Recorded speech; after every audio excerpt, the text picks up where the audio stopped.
Ladies and gentlemen, my name is Ben, and this is the Smoking Hot Confessions Barbecue Podcast.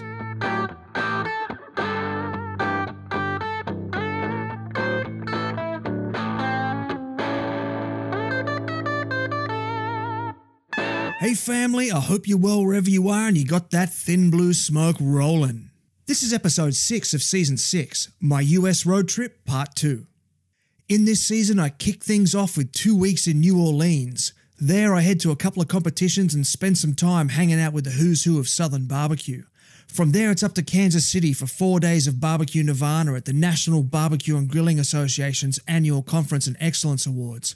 The final 2 weeks of the journey see us head into Arkansas for some R&R, including bass fishing, monster trucks, a state cook-off association competition, an AK-47, and a brush with a tornado. And of course, you're coming with me. In this episode, I get to have a good yarn with my old mate, the BBQ Ninja. You know the guy. Bushy beard, wears a bandana. He has a real thing for flamethrowers. The plan was originally to record this session on site at Hogs for the Cause, but he arrived into New Orleans a little late and I had to leave New Orleans a little early. However, being the kind of guy he is, we found another time to record over the phone and we had a great chat about the incredible ways in which barbecue can be used for philanthropy before getting into the finer details of hunting, cleaning and smoking alligator. Before we get into it, I'd like to let you know about our incredible Smoking Hot Confessions tumbler. If you're looking for a barbecue mug that will keep your hot drinks hot and your cold drinks cold for literally hours on end, our stainless steel double-walled insulated tumblers are for you. When we were product testing them, it took over 24 hours for the boiled water and the iced water to return to room temperature. Head on over to smokinghotconfessions.com/shop to check it out. I'd also like to invite you to join us at the Smoking Hot Confessions community on Facebook. If you're looking for a barbecue group full of open-minded people who just love to help each other out, the Smoking Hot Confessions community is a great place to continue the conversation. Finally, however you listen to this episode, please subscribe, rate, and review the show. It really helps me spread that barbecue love. So without further ado, grab yourself a big piece of stuffed gator tail and join me as I rap on the power of Q with the one and only BBQ Ninja. This is the internationally awarded Smoking Hot Confessions Barbecue Podcast with your host, Ben Arnott. How long's it been since your last confession? If you're looking for your next barbecue smoker or grill, Jagged Wood-Fired has got what you need. Owners Julianne and Glenn are multiple award-winning barbecue competitors who've even travelled to the US to compete at the World Barbecue Championships in Houston, Texas. Based out of Perth and shipping nationwide, Jagged is one of the largest pit builders in the country and has an ever-growing lineup of meat cooking machinery. Not only do they have their now famous smoker ovens, they are also producing incredibly efficient gravity-fed cabinet smokers and some of the most stylish asado grills you're ever going to see. Jagged is also well known for amazingly detailed custom work, ranging from backyard designs all the way to installations in commercial kitchens. Proudly Australian designed, owned and manufactured, you can find out more at jaggedwoodfired.com.au, spelled J-A-G-R-D. Once again, head to jaggedwoodfired.com.au, spelled J-A-G-R-D, to learn more. Alrighty, Ninja, thanks for taking the time to chat with me today, and welcome back to the confessional. Man, it is great to be back. It was even better to have you at the States a little while ago, and to share my barbecue family with you, and to just do what I do and do what we do and do it together. It was a special time. Yeah, man, I had an absolute ball. It was so good to meet up with you and the rest of the Ubon's family. It was it was a real highlight of the trip for me. It was incredible. Yeah, it's hard to really put into words the barbecue family that I get to that I'm blessed to enjoy. We've been together for going on 30 years. Some of us, I'm the new guy on the team. I've been with them for 21 years, and it's crazy. You can't put into words the feeling and the love that we have for each other and how much we enjoy what we do. And I mean, you got to see, we had Pat from Australia there, you from Australia. We had folks from all over the United States that was there. and they're all just sharing in the love, man. They're just all sharing in the family part of it with us. And you even notice when it was competition time, we got down to business. We took care of business, but 90% of the time we were enjoying each other and the time together. And of course, raising money for pediatric brain cancer for the kids. That's something very near and dear to our hearts, and something we enjoy doing every year. And it's one of the first ones that goes on the calendar for us. Yeah, no doubt. And what a hell of a lot of money they raised too. I mean, that was over $2 million US, I think. It was. We've seen that thing grow from its infancy. We've been a part of it since, I guess, after the second year. And I think that year we were first a part of it. It raised, $50,000 or something. And then, after this many years, $2 million, it just, and the town and the city of New Orleans has really bought into that event.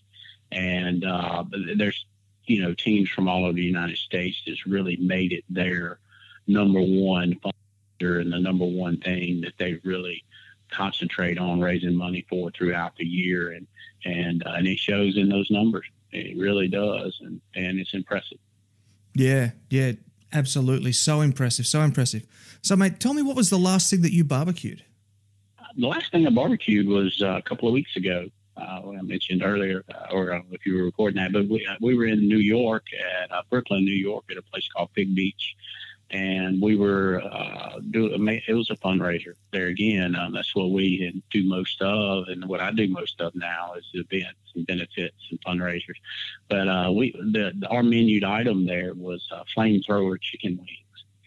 And it's a process we go through with cooking chicken. We not only wings, but leg quarters, and we do these events. We dry rub the chicken, and then we smoke it for a couple of hours, and 250 degrees. We usually use a mild wood, more of an apple or a peach, a fruit wood. And after the smoking process, we go to the charcoal grill, which we use roll up on charcoal. And we charcoal grill it, and then I finish it off with the flamethrower, and that process right there just comes out with an unbelievable piece of chicken, and that has served real well for us. Yeah, I've been meaning to ask you that flamethrower chicken's kind of become your signature move. There's photos of it just all over the social. So. From what you're just describing to me there, that's more of a functional tool, or is it more of a showpiece? Oh, it's a very functional tool. Now, I mean, of course, I can't discount the fact when you turn the corner and see this guy with a bandana and sunglasses on, a big beard, wielding a flamethrower is not something that's going to get your attention. That's definitely going to get your attention, but it's very functional. What it does is when towards the end of the process, we caramelize the sugars in the sauce. Once we put the chicken in the sauce, it caramelizes the sugars on the outside of the chicken skin and chars it, and it gives it a very, very good and a very distinct flavor. So you got the layers of the dry rub, the smoke, and then the grill flavor, then the sauce, and then that caramelizing, or a brulee if you want to be a little more chefy about it. But it's very functional, but also wielding the flamethrower gets people's attention. I can't, like I said, discount that either. Yeah, generally speaking, if a large man with a beard popped up wielding a flamethrower, people would run the other way. But there must just be something in your delivery just draws people in. Well, it's one of those things that when we were in New York a few years ago, we were actually it's something we start the charcoal grills, the rollo, with the flamethrower, and as I was doing that, the Walker Bay. This was in New York. We were in Madison Square Park. We're on Madison Avenue, and people were walking by, and just the sound of that flamethrower, I could see the people react to it. They were like, "Hey, what's going on over there?" And then people would just walk up, and they would just watch us start the charcoal with the flamethrower. So I noticed it was getting their attention right away. And so it kind of made me think like, hey, okay, we're fixing to cook a whole lot of chicken, and this thing really gets attention. And when you're doing an event like that, that's what you want to do. You want to get people's attention because you want them to get in your line. You want them to buy your product. You want to have, the big sales, because that's, of course, what gets you invited back. And that's what gets you invited to other events is not only the show that you do and you put on and you attract people to, but the sales is what drives it. So you want them standing in your line, and that's one way to do it. Pull the flamethrower out, and they want to see it. They want to sit there and watch you do it. So, but yeah, it's definitely become an MO of mine. Something that I've definitely become known for. So, and it's functional too, and it works. Sounds like winning all around to me, mate. So tell me about this this Pig Beach event. Is that a charity event? Is it what's it all about? It is. Last year, a good friend of mine, a guy that was a partner there and the chef at Pig Beach, his name was Jeff Mitchner, and he passed away at age 36 of a brain aneurysm. Oh no! And I was just there doing a crawfish bowl at Pig Beach and celebrated his 36th birthday with him. And it's one of those, when I was leaving there, he's a big hulking of a guy. He looks, he's built like a bodybuilder almost. I mean, he's somebody that is a picture of health, but I hugged him, and I was going to see him 3 weeks later at Memphis in May. I was like, hey, brother, see you in 3 weeks. And, got a call in the middle of the night, three nights later, and that he had passed away of a brain aneurysm. And, just absolutely devastated me. And at that time, his brother-in-law, Matt Adu, that's one of the partners there. We had talked, and after that happened, because he left behind a wife and a 16-month-old daughter. Oh. And, at that age, yeah, you don't have your ducks in a row as far as a lot of life insurance and a lot of assets or stuff like that. So, he left a lot behind, and it's one of those things that we said, let's rally the barbecue community and let's throw this big party or fundraiser and see what we can do. And it was the first annual, and it was teams like, I may miss someone, and if I do, I apologize, but it was us, and it was 17th Street, Memphis Barbecue Company, Hometown Barbecue, Big Bob Gibson Barbecue, Peg Leg Porker, Handsome Devil Barbecue.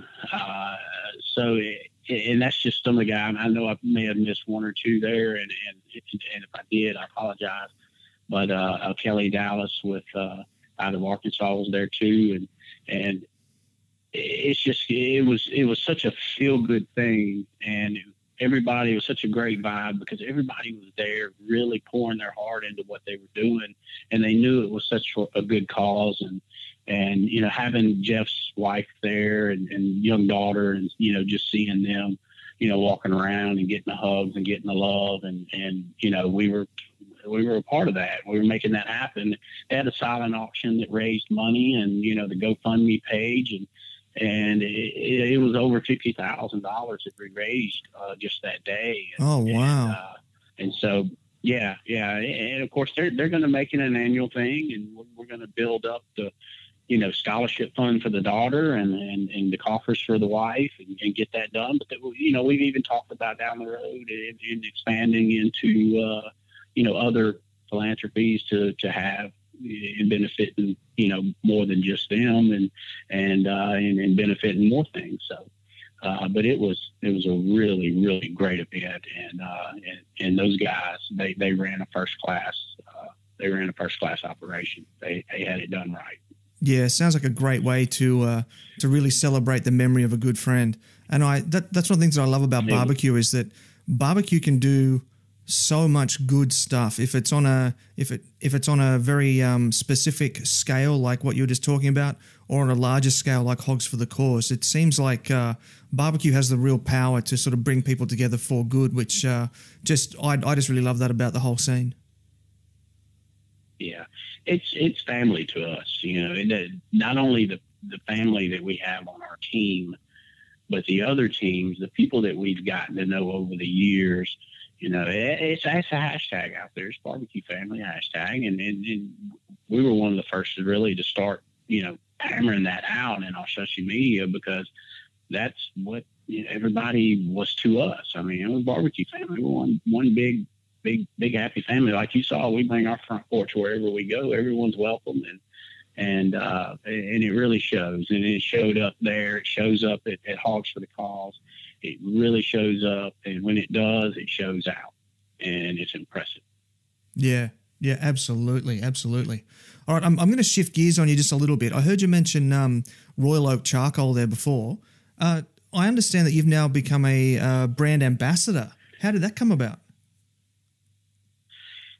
That's with Royal Oak Charcoal. We've over the years, we first got to know those guys and that brand and that company, and in New York when we were doing the Big Apple barbecue block party some 10, 12, 13 years ago. And when we met those guys, they were like, okay, y'all should never need for charcoal again. If you need any, call us and we'll have it there. And through the years, it's been like that. And we've been very brand loyal through the years to them. And here in the last few years, Royal Oak was purchased. And when it was purchased, they brought in a new marketing team. You got to meet a lot of those guys that are very impressive guys. And they understand the need of having, figures in the barbecue world that can take the brand out there. And I was just a natural fit for that, just because I haven't used anything but Royal Oak lump probably in the last 15 years, and Leslie and others on our team been using it their whole life. I've never wielded a blue bag, and it's always been the red and the gold. And so it was just a natural fit, and I'd already been using the product. I already had a lot of my social media centered around using it, and pictures and hashtags already started using, promoting their product. And so when the new marketing team came on, they took notice, and they approached me about the brand ambassadorship, and it was an honor and a privilege to be able to do that for such a great company. Yeah, and they've got such a great product as well. So I haven't had a chance to actually play with their charcoal until I was over there, and I picked up a little grill and a bag of Royal Oak charcoal. I was practicing for an SCA comp over there, and mate, that is amazing stuff. Like, that charcoal is just so good. It is. It's a very, very quality product, and it's used. The only wood that they use is wood from here in the United States, really in Missouri, and it's what we use mostly and mainly is the lump charcoal, which is the natural burn, and for us doing these events that we do, and we use so much of it, it's constantly with these charcoal grills, we're adding to it. And, with the natural lump, you don't have to pre-burn. You don't get the chemicals of the compressed briquette, and you don't have all the ash of the compressed briquette. And it's not to say anything else is wrong, but this particular product is very, very right for us. And it fits our mold, and it fits what we do, and you can't beat the quality. It's top notch. Absolutely, yeah. So being a brand ambassador, got that back to front. So being a brand ambassador, the relationship is a little bit different to being sponsored by them. Can you tell us or give us a bit of an insight into that relationship from a brand ambassador perspective? Like, what do you do for them? What do they do for you? That sort of thing.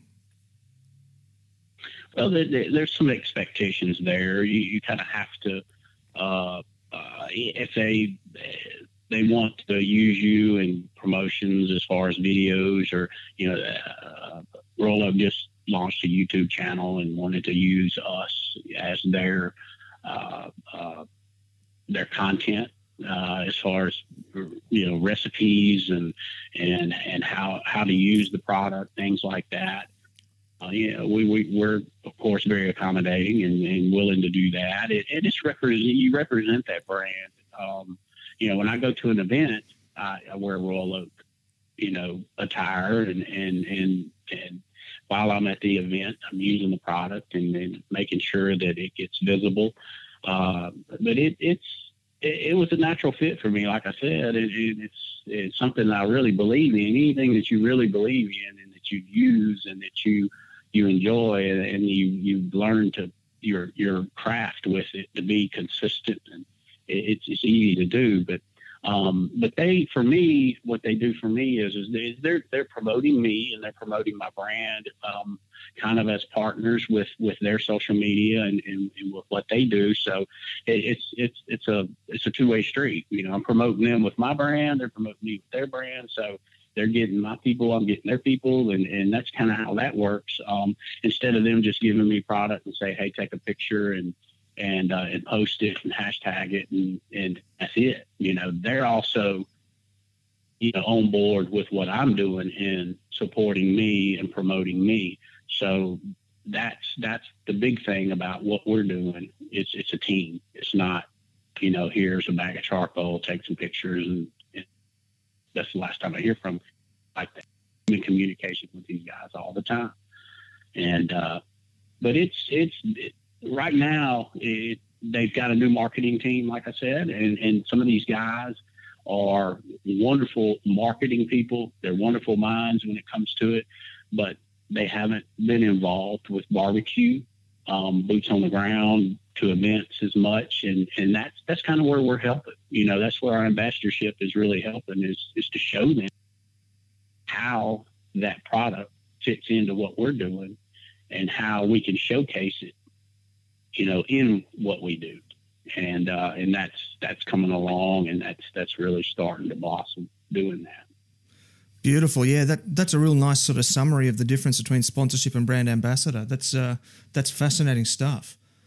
All right, now I'm noticing that more and more well-known barbecue folks such as yourself are posting about hunting more and more often in the last sort of 6 to 12 months. Is there a convergence of cultures between hunting and barbecue in the US at the moment?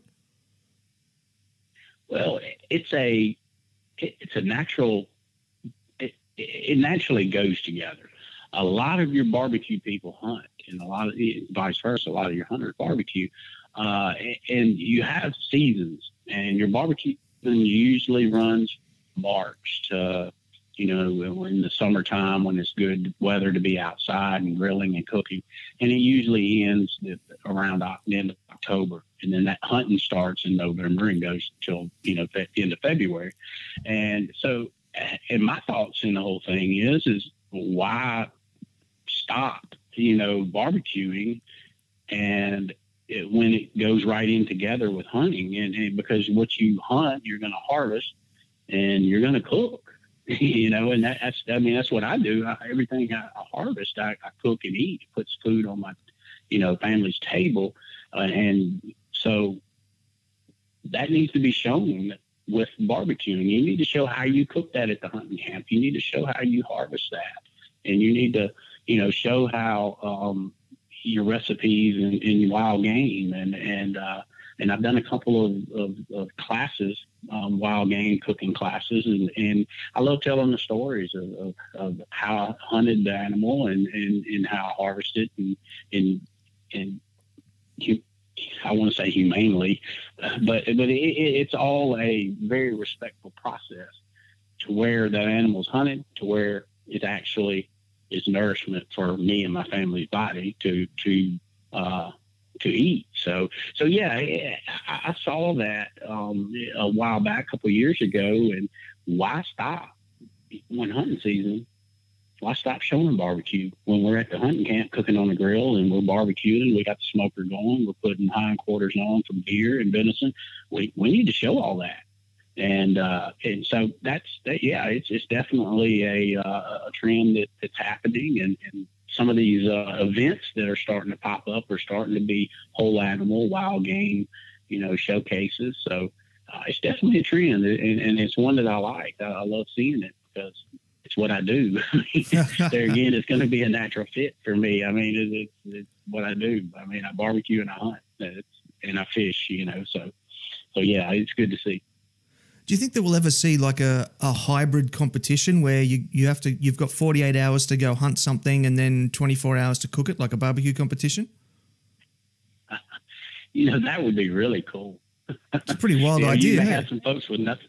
Yeah, it is. But you may have some folks with nothing on the grill because I mean, hunting you're not guaranteed. It is it's you may go out and come back empty-handed, but I guess that does test not only your skill of cooking, but it does your skill of hunting. So you better be good at both, or you better not show up. You better not pay your money to be in there because you're not going to have a chance. But yeah, that is a great idea, and I guess that's one to really think about. Maybe put on the table somewhere to see if that could grow legs and go. Well, anybody out there, you heard it here first. That's my idea. come talk to me first. Yeah, okay. Right here. Yeah, let's put a highlight on this. This is Ben's idea. So, mate, I've seen you popping up in Chicago and New York, and we've talked a bit about some of them. What's your schedule looking like these days, and what's the secret to securing all those guest bookings? Well, the schedule is very busy. I cook with Ubon's Barbecue of Yazoo, and that's the team I cook with, and I have the BBQ Ninja brand. So I'm actually doing events with Ubon's, but I'm also doing events, as the BBQ Ninja brand. So I'm kind of doing both. And the way we've secured some of those is, we've been at it a long time. I said that earlier. Poppy started this team here 30 years ago, and we've been in the game that long.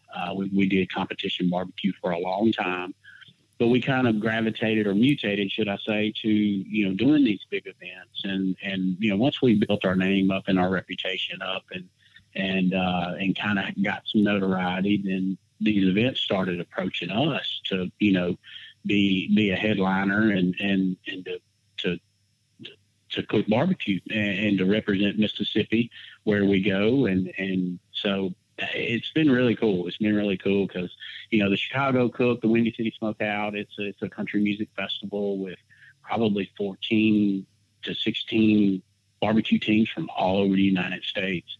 And it's a lot of fun. The New York Cooking, it was Danny Meyer had a vision some 15 years ago to bring barbecue from all over the nation to Madison Square Park to expose New Yorkers to different cultures and different regions of barbecue.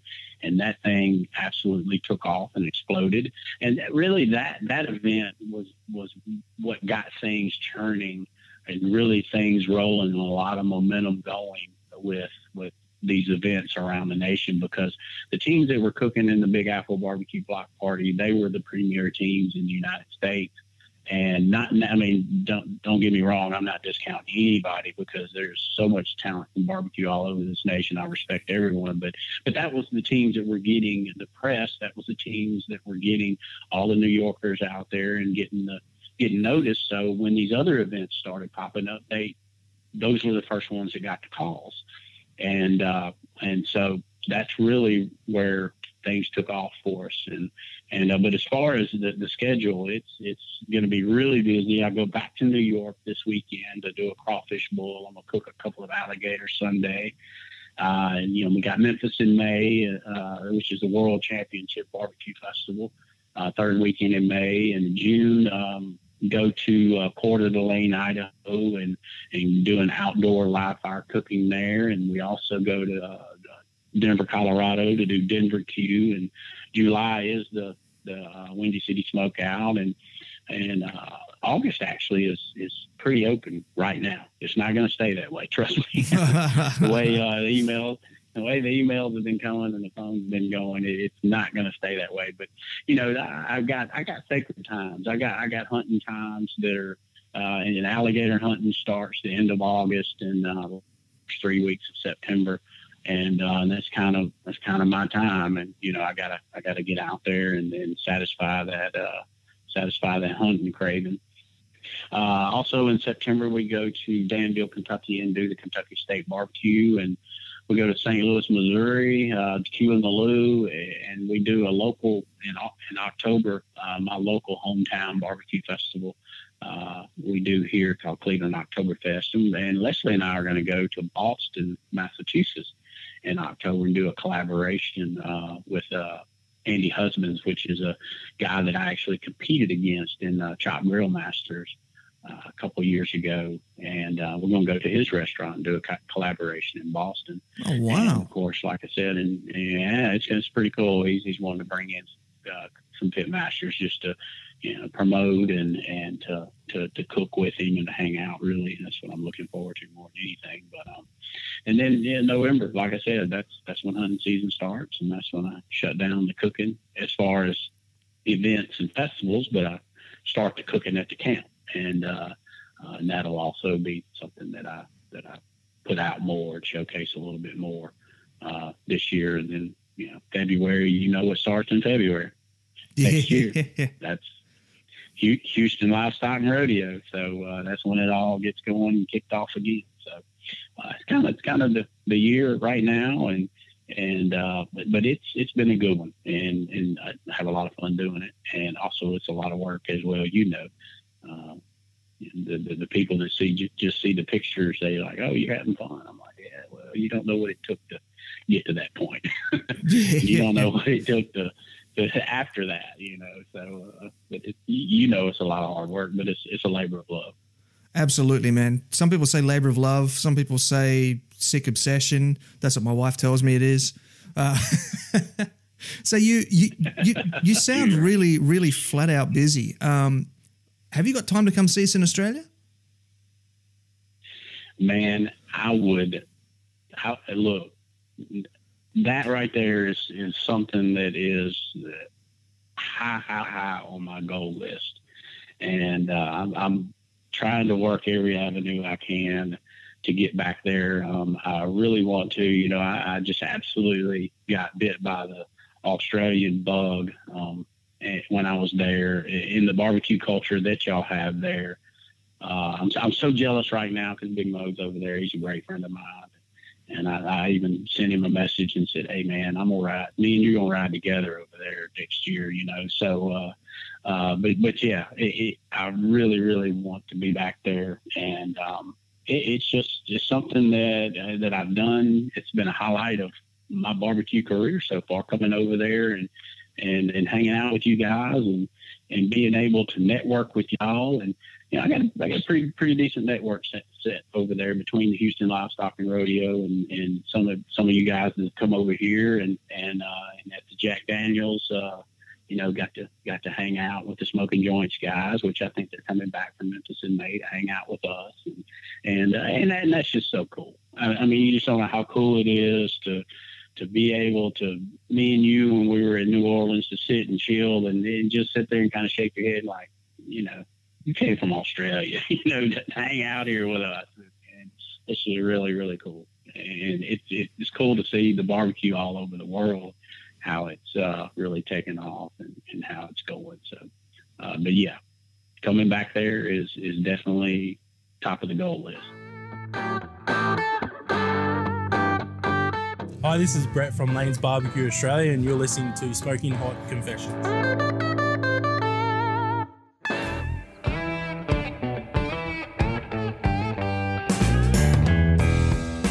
If you want good barbecue, you need good charcoal. And when it comes to charcoal, the denser the wood, the better the charcoal. This is where Dragon's Breath charcoal comes in. It's made from Australian native Gidgee, famous for being the third most dense wood in the world, which means you're going to get 100% quality 100% of the time. The manufacture of Dragon's Breath charcoal was founded in 2005 and is the largest charcoal manufacturer in Queensland. A company founded in firm principles and values, the manufacturers of Dragon's Breath seek out opportunities to serve the community, starting with their work in the environmental restoration of southwest Queensland sheep and cattle stations.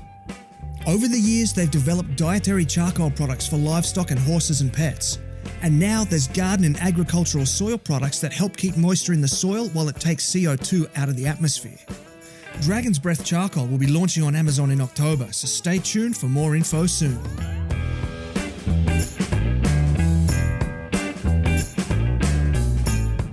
So it's time to get into our deep dive now, and in this episode we're going to talk about smoking alligator, something that you seem to be right into right now.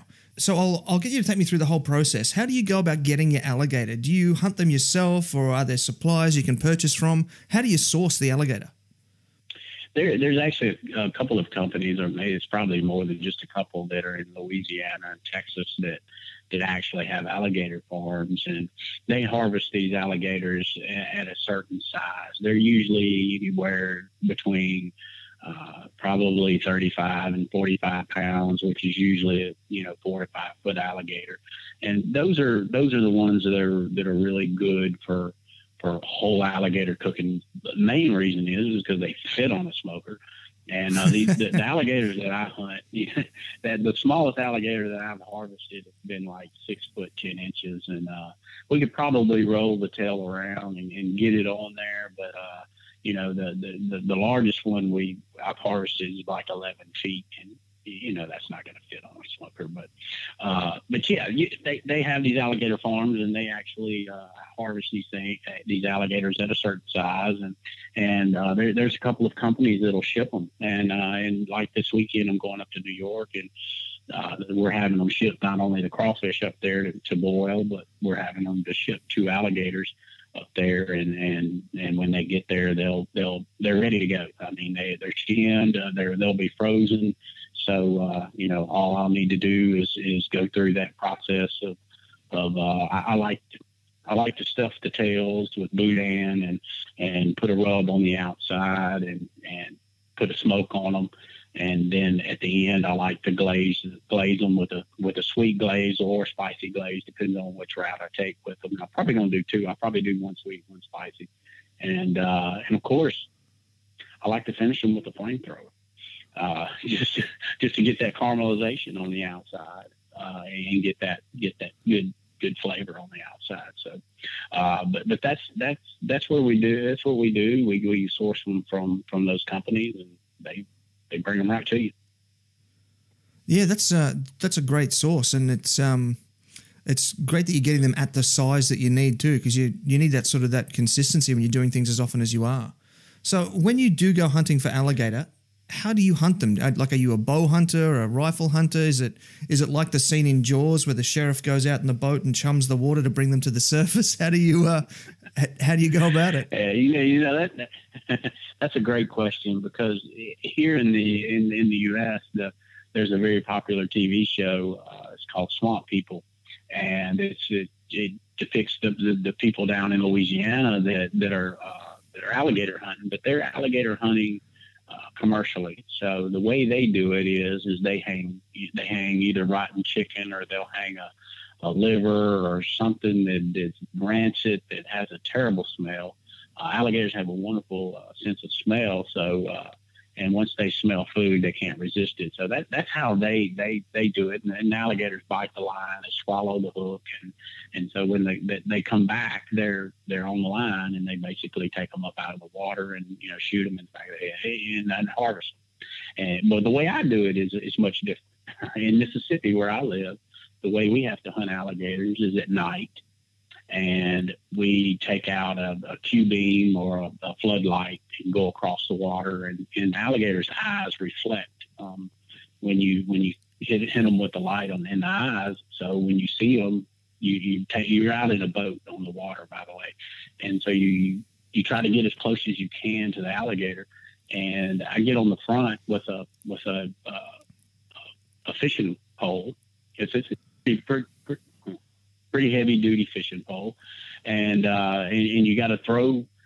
It's a braided line with a treble hook on the end, so you want to throw the treble hook over the back of the alligator and reel it in. And when you feel it bump the alligator, you really set the hook, and you want to get the barb of the treble hook into the alligator So you have to set it really hard and do that.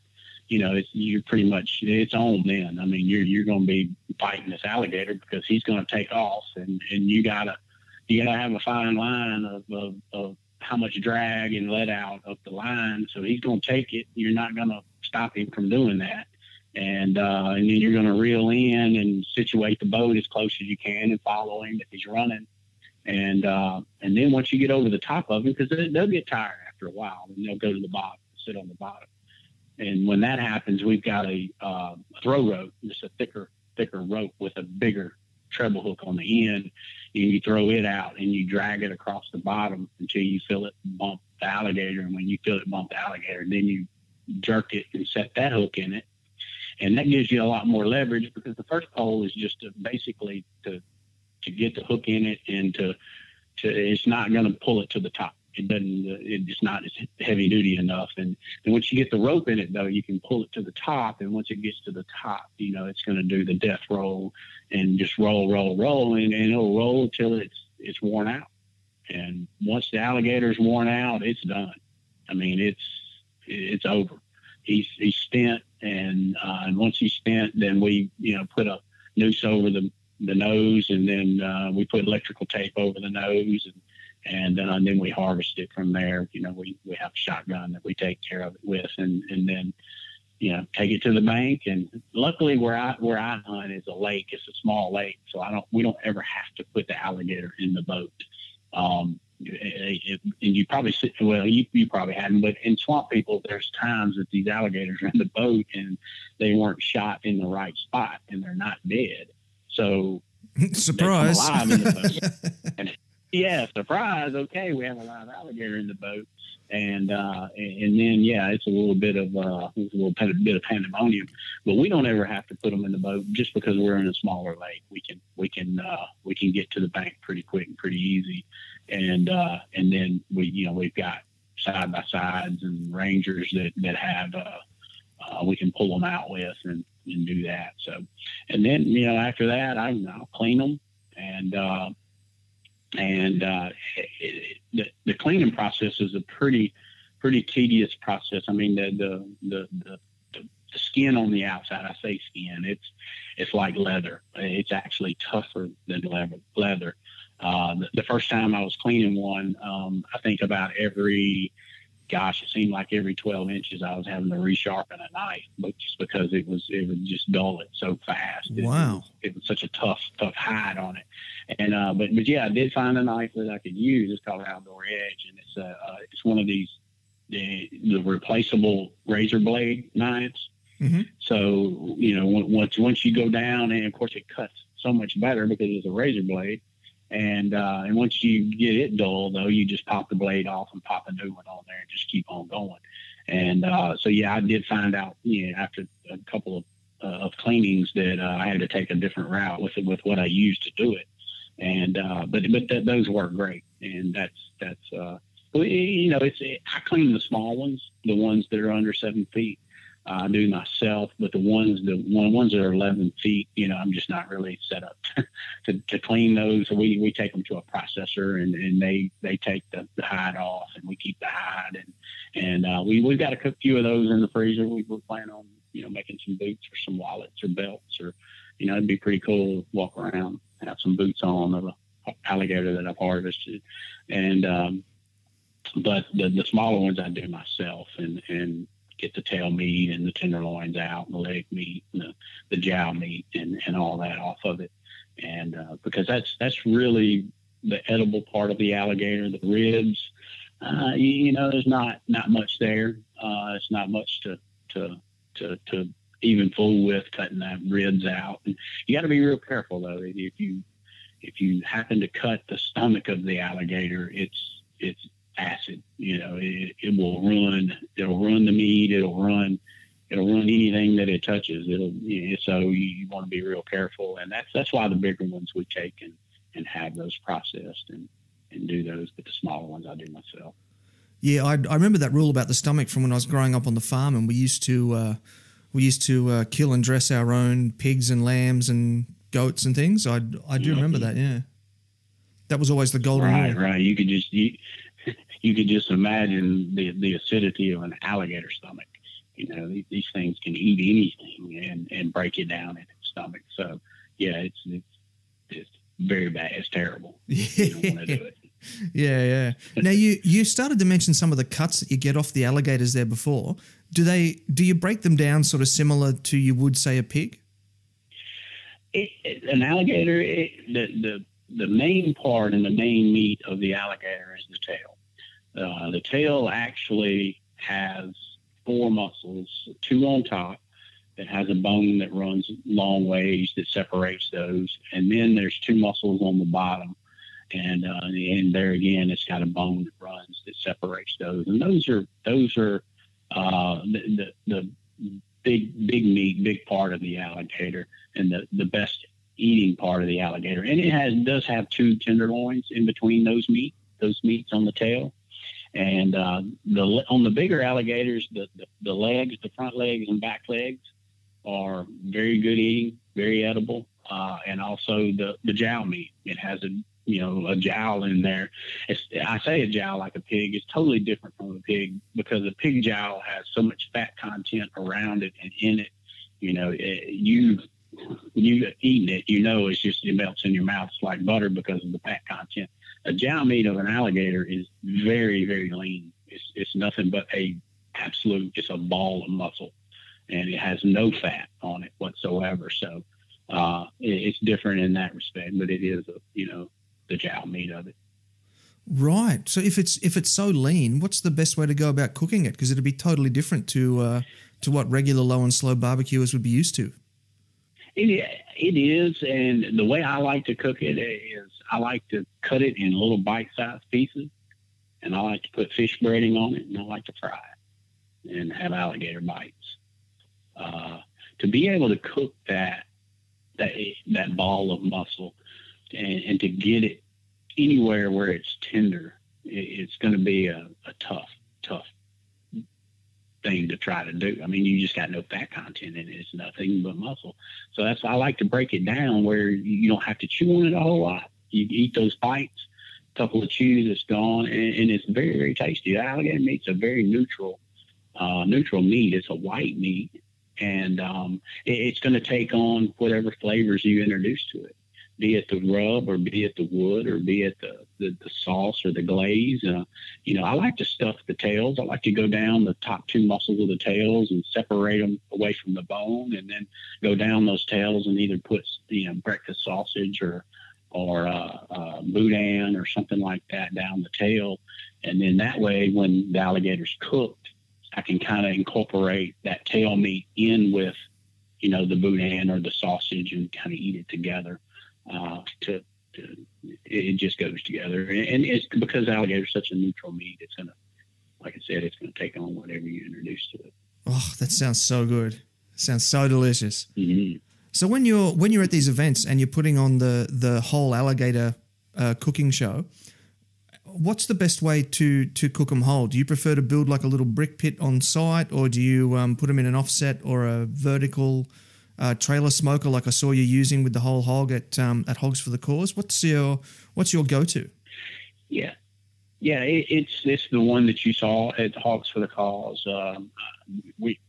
I use the old hickory pit, CTODW. That it's got it's actually got what they call a lazy sous on it, which is a rack that rotates around 360 degrees. So if you got 2 on there, you got an alligator in the back and one in the front. You can, if you want to glaze or you want to do something to the alligator in the back, you just rotate the rack around instead of having to reach over one, and get to and it's also great for whole hogs because you can rotate it around and work both sides of the hog and not have to reach into the pit. But that's the one I mainly use. It's the one that we have on our cooking rig, and it does a wonderful job on them. And a matter of fact, I just was going to say that those that are listening, on my Facebook business page, the BBQ Ninja, we actually had Rolla come and film the preparation of 2 of the alligators that we did and cooked there. And anybody wants to go on there, Leslie and I prep those 2, and it's posted on there. and they can see. And I go through the muscles and all that, and how I split the tails and how I stuffed them. Pretty much the whole process is shown on there on my Facebook business page. So you can go visit that, check it out. Yeah, that's a great resource. Thanks for sharing. Yeah. I was going to say after this weekend, when I prep 2 of them Sunday, that we'll have some more posted about that preparation and how we did that also. So there'll be more coming on the way on that business page to go check it out. I'm looking forward to seeing that. That's going to be fantastic.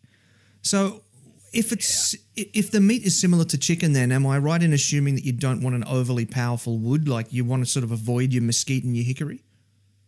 I mainly use on alligator. I mainly use the either cherry or apple or peach, a fruit wood, and then something you'll notice through all of me talking about cooking, and whether it's a rib or whether it's an alligator or whether it's a whole hog.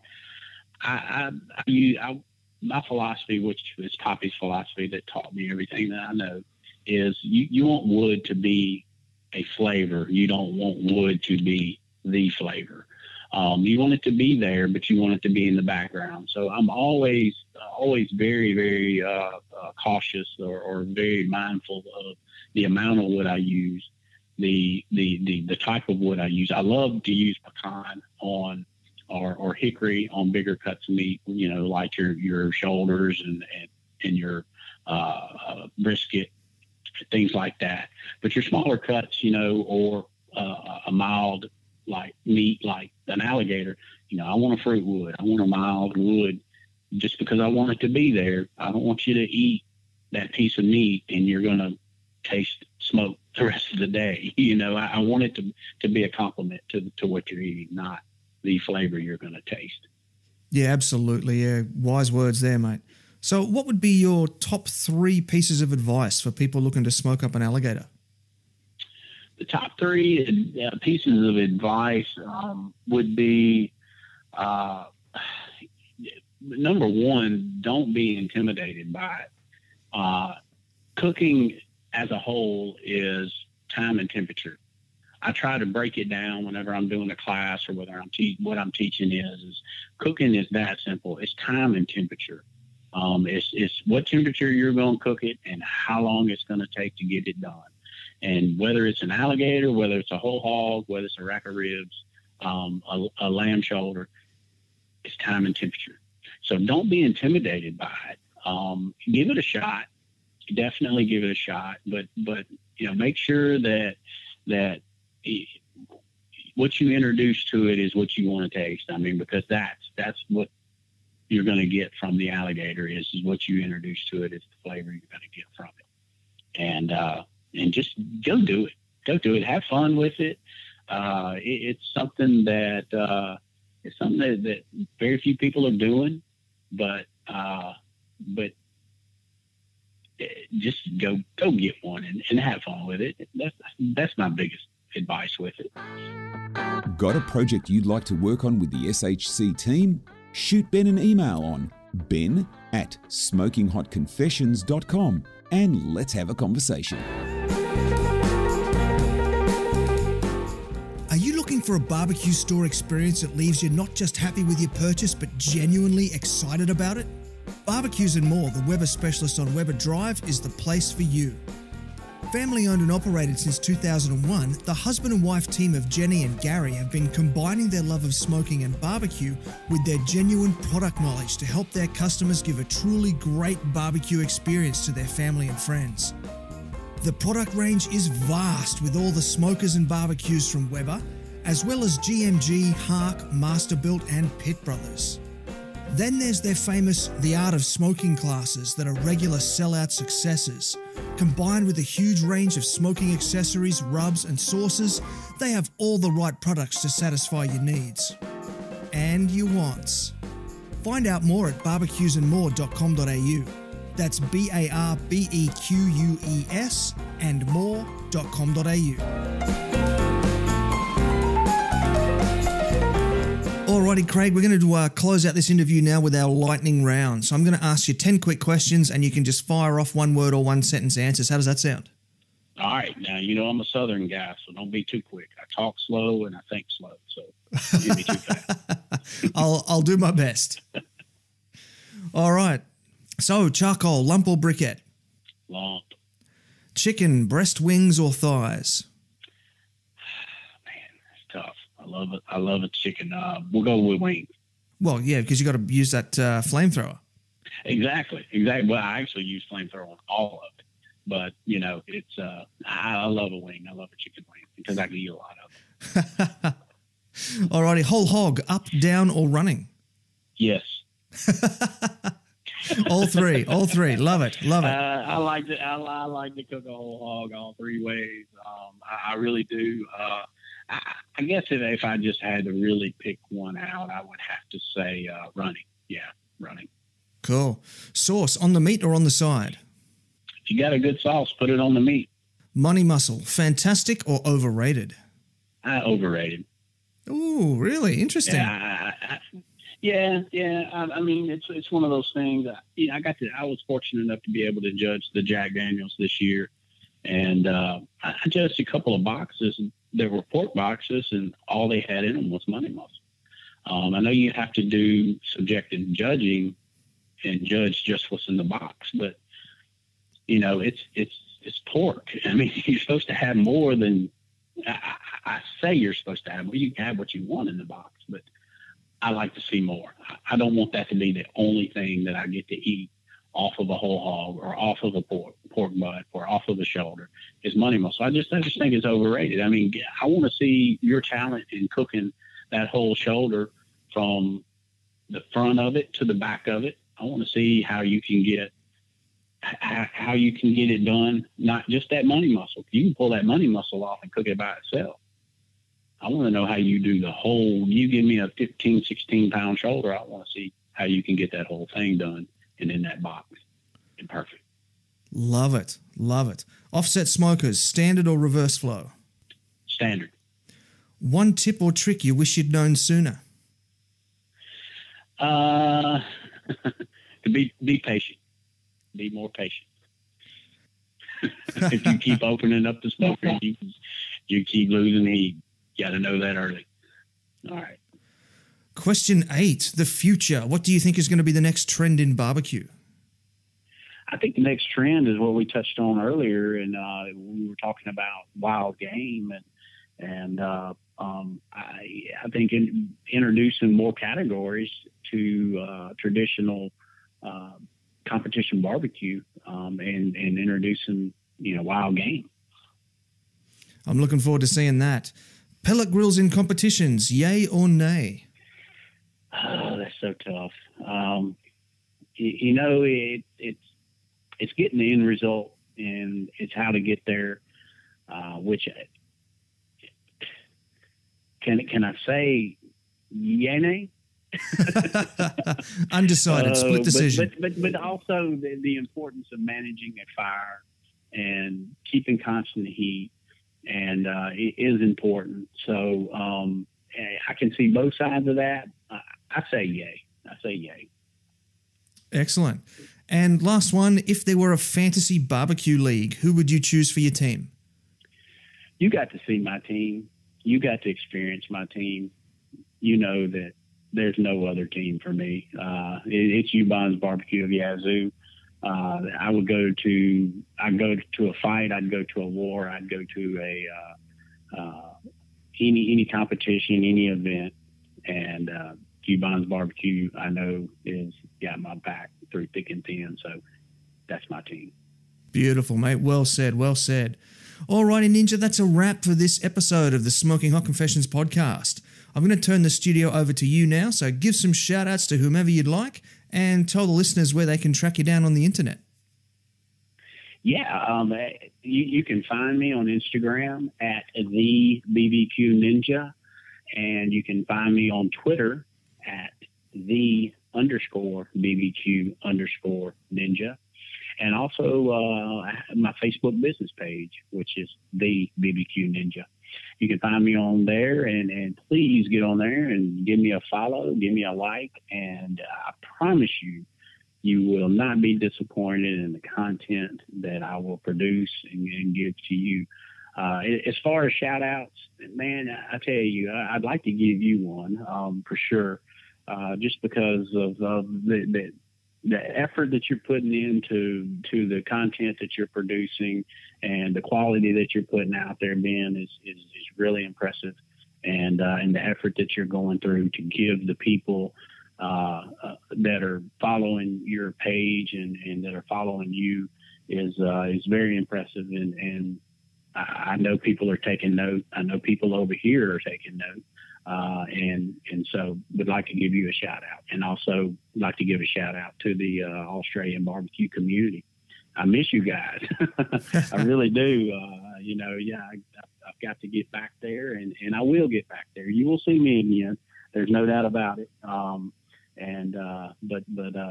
But until then, I'm going to just be dreaming about my time there, but I'll be back. Well, mate, thank you very much. Once again, I want to say thanks for taking time out of your busy schedule to be part of the show, and best of luck with all your flame-throwing, alligator smoking plans for the rest of the year. Thank you. Thank you much. And there you have it, family. Smoked gators with the one and only BBQ Ninja. The outdoor and hunting lifestyle is huge in the United States, and it's very interesting to see the barbecue scene merging with the hunting scene.